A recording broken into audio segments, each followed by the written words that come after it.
చివరికి హాస్పిటలైజ్ అయి తీవ్రమైన దెబ్బలతో వాళ్ళు హాస్పిటల్లో ఉంటే ఏం సాధిస్తా ఉన్నారు చంద్రబాబు నాయుడు గారిని అడుగుతా ఉన్నాను. మీరు చేసే ఈ కిరాతకాలు, ఈ దారుణాలు వాళ్ళ ప్రజలు ఏమన్నా భయపడతారనుకుంటున్నారా? ఎవరు భయపడరు. ఇది ఇంకా కోపంగా మారుతుంది. ఇది ఇంకా కోపంగా మారి చంద్రబాబు నాయుడు గారిని, తెలుగుదేశం పార్టీని రెండింటినీ కూడా బంగాళాఖాతంలో కలిపే పరిస్థితులు కూడా దారితీస్తాయి. మామూలుగా కొత్త ప్రభుత్వం వస్తే ఆ ప్రభుత్వం మీద వ్యతిరేకత రావడానికి కాస్త కూస్త టైం పడుతుంది.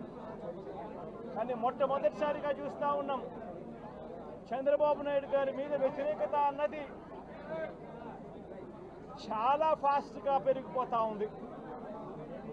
నిజంగా ముఖ్యమంత్రిగా ఉన్న వ్యక్తి గవర్నెన్స్ మీద ఫోకస్ పెట్టాల్సింది పోయి ఏం చేస్తూ ఉన్నాడు అన్నది ఒక్కసారి తనను తాను ప్రశ్నించుకోవాలి అని అడుగుతా ఉన్నా.